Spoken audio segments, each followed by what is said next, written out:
Welcome to Digital Nation, your guide to life, the universe and everything local TV. Whether it's a look at Shakespeare's original folios or a recipe for snails, we've got things you really won't see anywhere else. This week, meet the dog whose ears are driving the internet wild. Nottingham's oldest boxer who's still fighting fit. And we discover Sheffield's links to the American civil rights movement. And don't forget to tell us what you think using the hashtag #DigitalNation. First to Scotland, and did you know that an amateur football club in a Dumbartonshire village has trained some of Scotland's finest footballing talent? Despite humble beginnings and propelled by its energetic founder, Drumchapel Amateurs FC has produced a staggering list of players. Drumchapel Amateurs was founded in 1950 by our Mr. Douglas Smith, who was a boys' brigade captain. You'll speak to a lot of people about Douglas Smith, and the majority of them will say the same. He made a real impression on your life. His whole life was Drumchapel Amateurs, and he dedicated it to the club. Douglas went to every game that was involved with school football. If you were good enough, he would come up after the game and say, would you like to come and play for the drum? Myself, I played in 1954 for the under-15s. We were invited to Europe and we played against Juventus, Düsseldorf, Barcelona and Inter Milan. So over the years we went to the continent because we were the only Scottish youth team who had all the good players. No other club has a record like Drumchapel Amateurs. They really are the Real Madrid of youth football. In those days, there was no academies, there was no Celtic, Rangers, you name it, academies. So the best young talent came from boys' clubs. It was a great honour to play for Drumchapel Amateurs, but you had all these chances to go professional, which over the years, when you see the list of all the ex-players who have played for Scotland and played all over the world. At one time, Drumchapel Amateurs had 5 ex-players playing in the Scottish team. It took Alec Ferguson under his wing, and also players like Alec Willoughby, John Ward. Archie Gerlong was one of the outstanding players in the World Cup. Archie played for us many years ago as well. Those days, there were so many good players in midfield that eventually Kenny Douglas didn't get a game for us because we had so many good midfield players. So it's an amazing amount of players who have made it to the senior ranks. Over the years now, we've got a real hardcore of people who respond to the club. And a lot of our young kids are from the area. So on the whole, Drumchapel was my life. My wife's fed up seeing me go out Monday, Wednesday, Saturday, Sundays.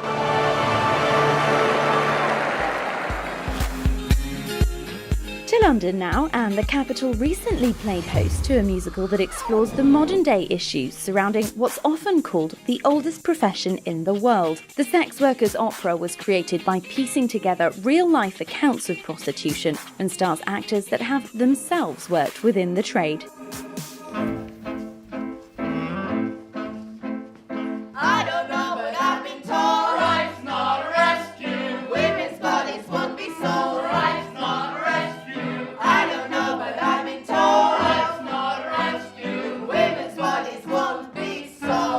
The main story in the Sex Workers Opera is about a mother and a daughter that is struggling to come to terms with her choice of employment, as it were. The great thing about the opera is that we're giving an opportunity to use a media platform of song and comedy and honesty to be able to raise awareness of the stigma, the challenges that we still face today. As my mother always did, not an object you can name and blame. My personal history, I've been evicted twice because of my choice of work. I've had social services come harass me. So in regards to the society's stigma of marginalisation that we have, I can relate to a lot of stories. We weren't particularly connected within sex work activism, so we really had to work with these groups and listen to what they wanted because they're so often misrepresented. You've come to party with my girl. My main goal is to break down the stigma, to show so, hey, we are people like everyone and we are doing our jobs and please handle us with respect. Stigma affects us a lot, and when I say us, I mean sex workers from all over the world. Can the people in this place speak for all sex workers? Of course not. There are a very select few who happen to be privileged enough to be in the UK. There's a bigger conversation to be had about the intersections of repression that come with sex work in different countries and for different races and different genders, and we can only speak for ourselves.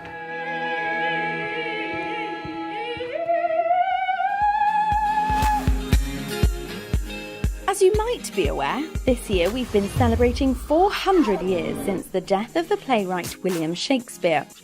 As good luck would have it, each of the Bard's first 4 folios are on show in Lancashire, as Blackburn Museum truly has greatness thrust upon it.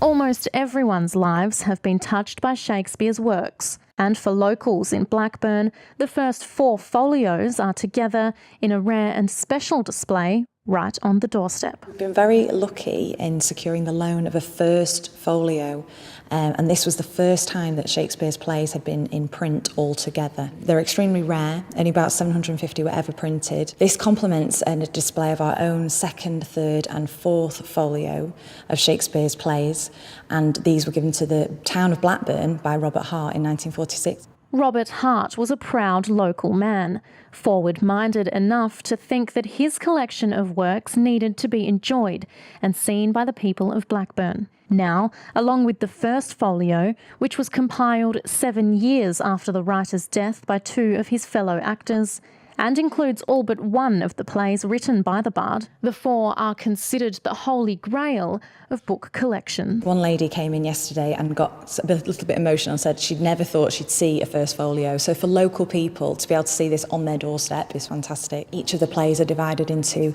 comedies, tragedies and histories, and that's how we know the plays today, and that's how we refer to them. It's really contemporary to him and his colleagues, really, the first folio. As the ribbon was cut on this exhibition, the hammer was falling in London as another set of folios sold for £2.5 million at auction.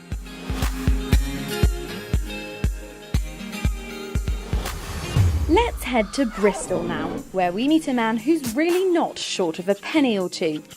But far from being flash with his cash, this next gentleman is putting all of his coppers towards a good cause. You know what they say, look after the pennies and the pounds will look after themselves. And that's what one man from our city believes in. So much so, he's hoping to collect over 1 million pennies for charity. And that's Frankie Johns. By night, he's a singer and entertainer, but by day, he's cycling around on his bike collecting coppers to support our fallen soldiers. I'm actually cycling around Bristol, trying to collect 1 million pennies from the public. So obviously going around on my push bike with the trailer on the back, and then hoping that people recognise me and see me, and then obviously donate the pennies. I keep myself fit, get out and about, and just meet different people as well. So just something that I wanted to do. Frankie started his collection almost 3 years ago and has been cycling around the city with his trailer full of pennies. I'm actually on 732,844 at the moment. Obviously through the public, without them I couldn't have reached that target. While I'm singing in the pubs and clubs, people are coming up to me in the break and just handing them over to me. Frankie has previously made money for Help for Heroes and he's hoping 2016 will be the year his trailer gets full. Well, while we're here, it's a nice evening. You don't fancy helping me counting these, do you? Yeah. Oh, well done. So, should we start then? Yeah. All right. 1, 2, 3, 91, 92, 63. What did I get up to? Sorry, Rachel, what was it again? 300. Oh, what was it again? Oh, start again. Sorry, Rachel. Sorry. Now, the French are famous for their food, and as well as the usual suspects, bread, garlic, onions, they do have some more challenging culinary concepts. Let's meet a restaurateur in Cardiff who's hoping these gastronomic imports won't be too slow to catch on with Welsh diners.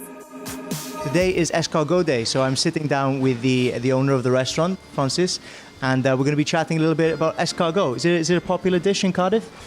It is actually, funny enough. I know it attracts a lot of strange attention because of the nature of the animal, but it's a popular dish. I should probably confirm as well for the viewers that don't know what escargot is. What exactly is escargot in English? It's a snail. Very slimy thing. Yes, but it's been a delicacy, I can say that, for a long, long time, as far as I remember. It's a bit of a simple French bread, and you can dip it in the garlic and the butter afterwards, and that's part of the fun, eating the escargot. 1989, I met a lady in France at university, and I came back to see her. And I thought it was going to be a holiday, and I'm still here. That was my target, is to set up a restaurant like this, where it's rural, traditional, nothing fussy. French cuisine is not just about doing something posh. It's about, there's some fantastic dishes all throughout France, all the regions, like in Spain, like in Italy, you know, like all those countries in Europe. And, you know, and I'm here to show that. These smell amazing. I'm looking forward to trying these. Yeah. Could you show me how this is done, first of all? This is the fun part. I've got this one, and then you go fishing, and then you got the snail here, and you eat it. They are delicious. Good. Easy. They are tasty. So it's not that bad, is it? It's delicious. Great breakfast. Très bien. Merci. Pas de problème. Well, that brings us to the end of part 1, but don't panic, there's still time for the quiz. Which of these cities has an asteroid named after it? Is it A, Truro, B, Glasgow, or C, Newport? Find out after the break. Loving local? Then let us know what you think by using the hashtag #DigitalNation. Welcome back to Digital Nation. As we all know, time is an illusion, break time doubly so. And before the break, we asked you, which of these cities has an asteroid named after it? And the answer is B, Glasgow. 5805 Glasgow was named after both the city and its astronomical society. Back to Earth now, and if there's a surefire way to create an internet sensation, it involves a pet and a video camera. Our next viral canine star is from Norwich, and viewers around the world are going barking mad for him. This is the online video that's left Dilbert the corgi with some of the most famous ears on the internet. A looped video that's already been viewed online nearly 102,000 times. The 11-month-old cardigan Welsh corgi lives with Sian and James in Norwich, who can't quite believe how it's all taken off. We were going to bed on Saturday night, and I realised we hadn't posted on Facebook for a while, so I just put it on there. Didn't really think anything of it, and then by the morning, I think we had about 20,000 views. You know, we were just really pleased just to see that it was making everyone laugh, and you know, it's making just everyone else happy as well. Yeah. All of those views, shares and clicks have come in less than a week. But this is one corgi who seems to be taking all of it in his four-leg stride. They only started taking pictures and videos of their pet to share and, frankly, amuse each other. But that's now spread to his own Facebook page, Instagram and also his own YouTube channel. And now he has fans all over the world. Quite a few fans in Thailand and the States. Vietnam. Oh yeah. Yeah, the States has the most amount of views. Waggly ears is universal. But this could just be the start, as they're also planning a subscription page for Dilbert, where people will be able to vote on what they can get him to do and where next. But also with those proceeds from it going to a local animal charity. So with every click and view, these famous ears could be helping other animals not quite so lucky as Dilbert.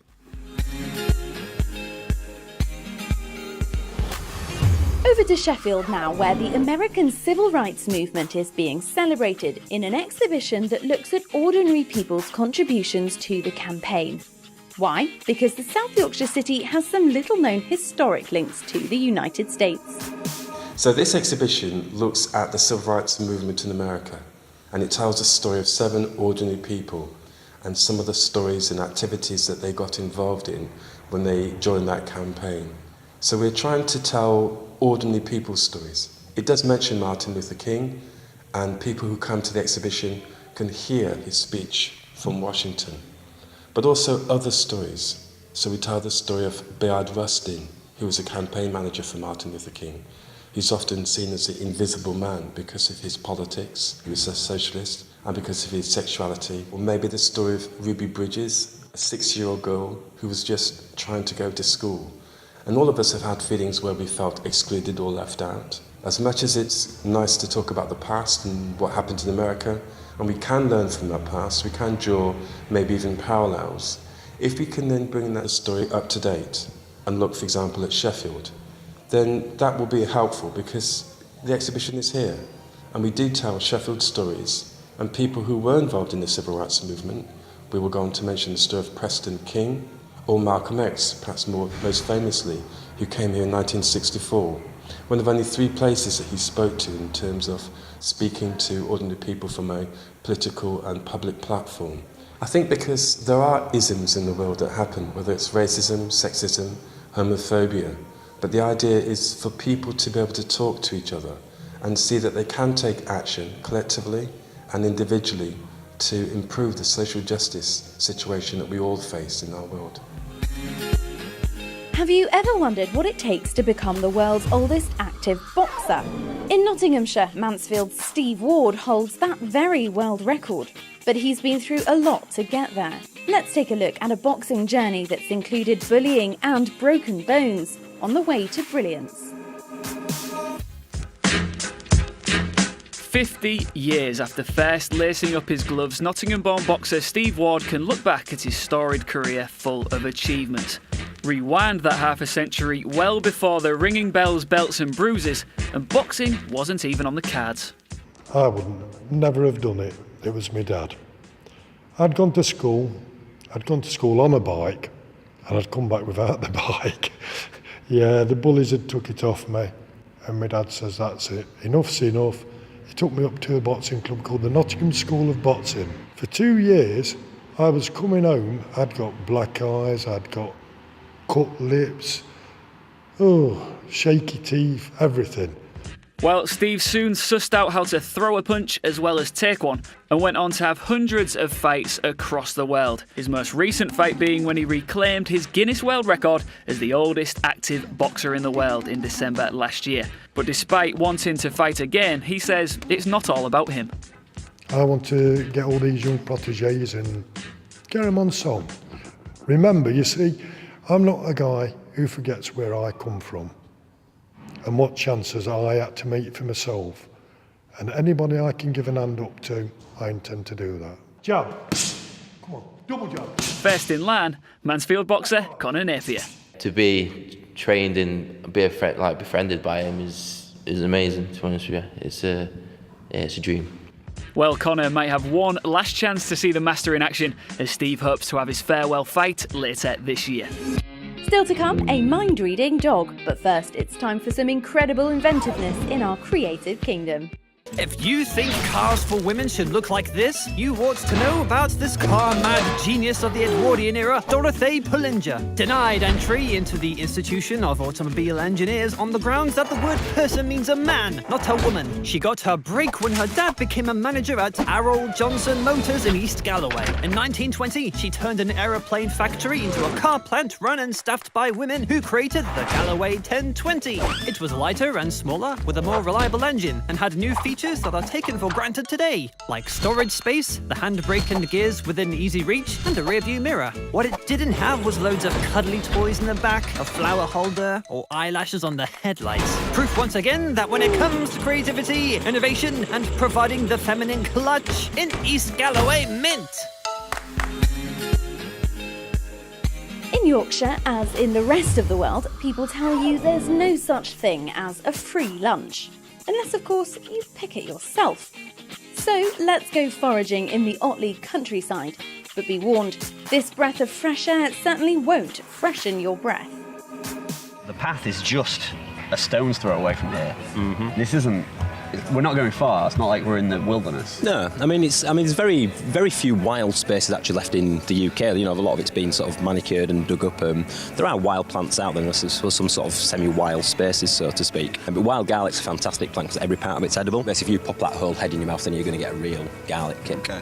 Yeah, for free. 1, 2, 3. Good stuff. It's great, isn't it? Let's go inside and see what we're actually going to do with some of this stuff. Cool. So Josh, our garlic leaves, what are we doing now? So I'm making a tempura batter. Okay. So really easy to make. So I've got 10 grams of baking powder. I've got 100 grams of corn flour and 150 grams of plain flour. And then I'm just adding enough sparkling water to make a sort of thin batter. I'm just going to dip that in, let a little bit of the batter drop off. And then I'm just going to hold that in there. So we're just going to fry that off like that. And what I've seasoned it is actually a salt made from smoked garlic. So if you imagine, it's like 3 preparations of garlic. Wow. So that's it. So that's your wild garlic flour, tempura batter, seasoned with smoked garlic, salt, and finished with black garlic puree. It looks alive. I feel like it does. It's quite like erythral. Oh yeah. Yeah. That's delicious. It's really good. Finally, here on Digital Nation, we try to bring you the best stories of Britain's extraordinary and wonderful people. You sit back and relax. All we have to do is find them. So what better way than to send Latest TV's Guy Lloyd out to roam the streets of Brighton, ask strangers for their news, and, well, just hope for the best. What's your news? Well, what news do I have? Well, I'm trying to think, really. Gosh, I always have so many things to talk about. I've run circuses all my life, and I was an acrobat, and I play lots of instruments, and I can balance a fish and a pair of knickers on my nose. Amazing. Yes. You haven't got them with you, have you? No, I don't. How long were you in the circus world for? All my life. All my life. We sold the last circus 7 years ago. So I'm now semi-retired, you see. Hence, it was either taking up painting or buying a motorbike. But I don't like motorbikes, I ride bicycles. There's been a lot of criticism recently over the years, I guess, working with animals, all the rest of it. How do you see it from working within? My own personal feeling is I like to see domestic animals, which brings me to Henry. Henry is soon going to be 10, but he was the world's only mind-reading dog. Wow. And he worked with me for 7 years in the circus. He was the world's only mind-reading dog, and he could penetrate people's innermost darkest corners and their thoughts. How did he convey what he was reading? Well, what we used to do, now you've got me on the subject, we used to look around the audience, and I'd pick somebody out, and I'd say, stand up. And then I'd get them to empty their minds completely, see? Henry would come on, and I would ask them to think of a number, and Henry would tell me the number that they were thinking of. They'd have to think of an odd number, you see? Any odd number in the world between 1 and 4. And then what Henry would do, he would do a couple of roly-polies and come up to me and lick me 3 times. And there you are. And that's all we've got time for on this week's rundown of the best of local TV. If our stories have inspired you, you can catch up on previous episodes of the show at bbc.co.uk/digitalnation. Or why not check out your local TV station's website? But until next week, from me and the rest of the team, so long.